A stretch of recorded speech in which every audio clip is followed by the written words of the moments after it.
ఆచార్యండి అందరూ బాగున్నారా? మన మెనూ ఏంటో చూడండి.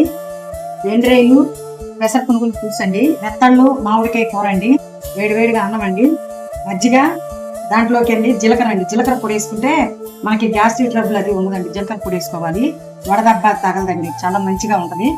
జీర్ణం కూడా బాగా అవుతుంది అండి. అన్నం తిన్నా ఏం తిన్నా జీర్ణం బాగా అవుతుంది. కూర పెట్టుకుంటున్నామండి.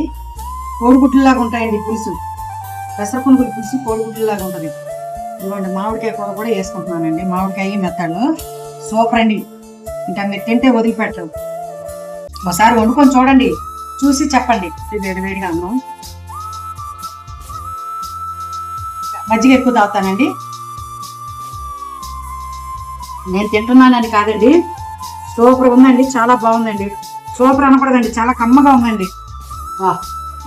ఆహా ఏమి రుచి అన్నట్టుందండి.